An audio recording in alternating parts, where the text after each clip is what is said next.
Banh Cuon, or Vietnamese rice rolls, are one of those dishes that instantly teleports me back to my childhood. I have really fond memories of going to Thanh Son Deli with my parents and seeing those delicate rice sheets steamed, filled, and rolled right before my eyes. My parents would buy several containers of Banh Cuon filled with ground pork and Whittier mushrooms, bring it home, and have our entire family gather around the table to enjoy these silky and savory rolls together. Now, these seemingly normal moments were some of my most cherished memories because spending time as a whole family was limited due to everybody's busy work schedule. And now, as an adult, Banh Cuon is still one of my favorite comfort foods. And my recipe is an homage to those memories, but instead of the traditional steaming method that requires expert skill and bulky specialized equipment, we're gonna adapt it to make it super easy to make at home. So do me a favor and make sure you like, comment, share, and save this video. Alright y'all, remember to wash your hands.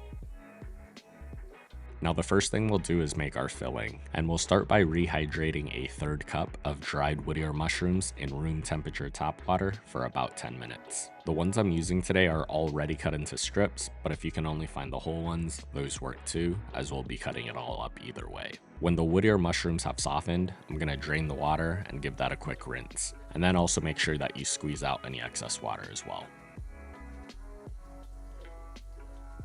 We'll take our rehydrated Whittier mushrooms and give that a rough chop.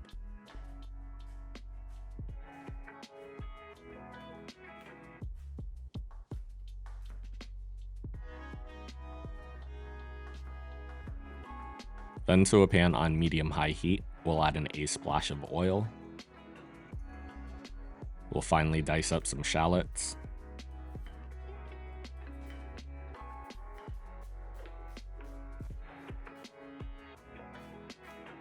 And we'll saute that alongside a tablespoon of minced garlic for about a minute or until fragrant.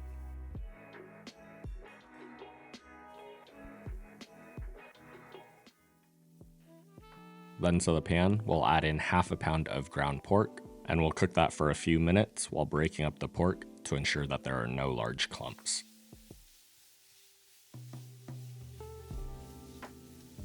When the pork is about halfway done, we'll stir in our chopped Whittier mushrooms, and then we'll season our filling with a tablespoon of fish sauce, a teaspoon of sugar, half a teaspoon of MSG, and some salt and pepper to taste. We'll give that a good mix, making sure that all the seasonings are evenly distributed, and we'll continue to cook our filling for a few more minutes to cook it through.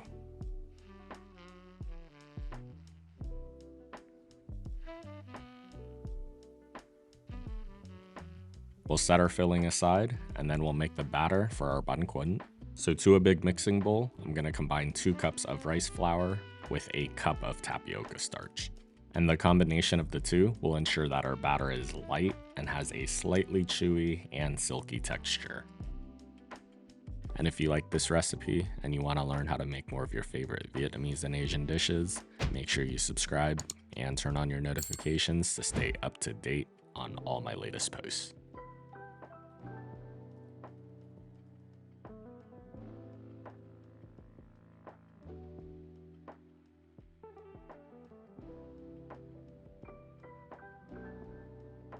Add in a pinch of salt. To that, we're gonna pour in 3 cups of room temperature water and a tablespoon of oil. We'll give that a good mix, making sure that everything is fully incorporated, and we'll set that aside for a bit to let those starches absorb all that liquid and to rehydrate.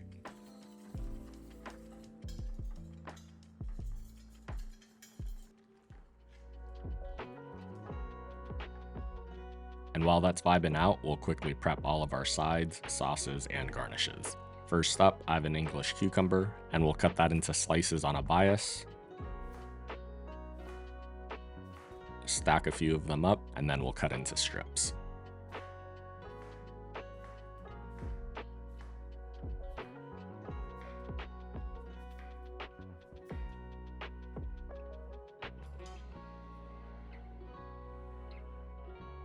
And of course, anytime we have cucumbers, we have to pay the cucumber tax.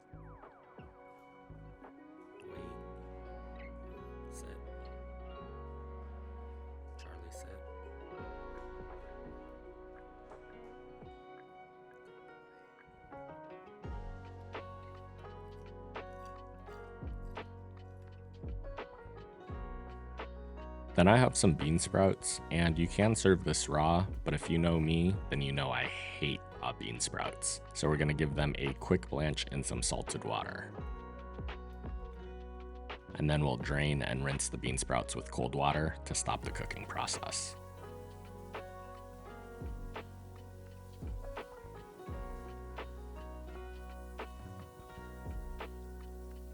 Next up, I have some shallots or Vietnamese ham, and I'm just gonna cut that into some thin slices to pair along with our Banh Cuon. So first we'll cut it in half.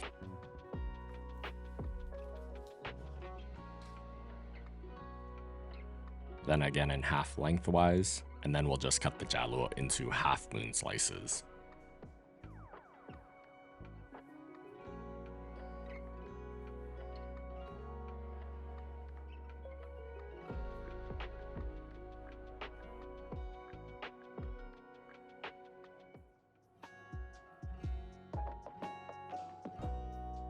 And then finally for our sauce, we'll make our nuoc cham, or fish sauce dipping sauce. So to a mixing bowl or a container, I'm gonna combine equal parts sugar and fish sauce, and then 5 times the amount of filtered water for the golden ratio of 1 to 1 to 5. And typically when I make this, I use a 1/4 cup of sugar and fish sauce and 1 1/4 cup of filtered water. And then from here, you can add as much minced garlic, Thai chilies, and lime juice as you want, and you can adjust it to your own taste and preferences. But just give that a good mix to make sure that the sugar is fully dissolved. And with all that done, it's finally time to make our Banh Cuon. Now typically, Banh Cuon is steamed over a cloth or in a big and clunky steamer, and it does require a delicate and expert touch. But to make this recipe foolproof, I like using a square egg pan. It's the perfect size and it makes rolling it up super easy.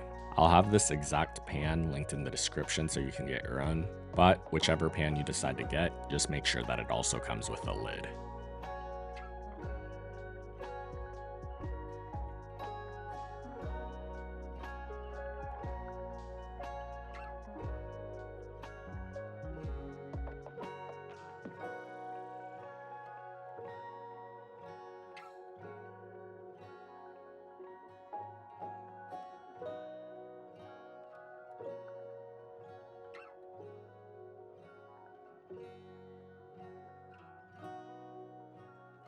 So to our pan on medium-low heat, I'm gonna brush it with a little bit of neutral oil, and then before pouring in our batter, just make sure that you mix it up again, as some of those starches will have settled at the bottom of the mixing bowl. We're gonna ladle in just enough batter to thinly coat the bottom of the pan, and you do want these rolls to be as thin as possible to ensure that they're the right texture.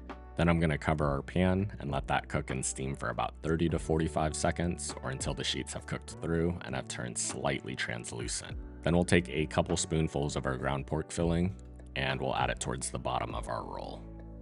And then using our spatula and your other hand if you need it, we'll just loosely roll the Banh Cuon onto itself. And honestly, that's pretty much it. We're gonna repeat this until all of our batter and filling is used up, and just make sure you brush a little bit of oil onto the pan in between each roll. And while the process may seem just a little tedious, each one takes less than a minute to make and is absolutely worth it.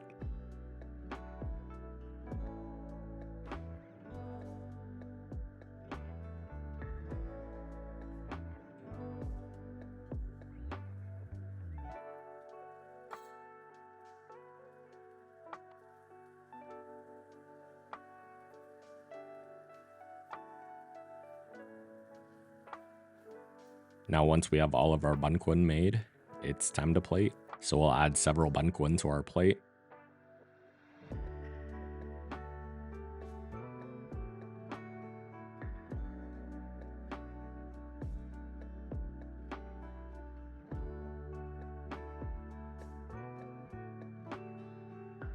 And then we'll serve that with our cucumbers, some of our blanched bean sprouts, then I have a couple of sprigs of mint for some brightness, and of course, our shallots.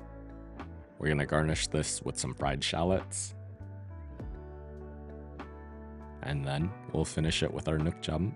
And just like that, you've made an incredibly tasty and authentic Banh Cuon at home.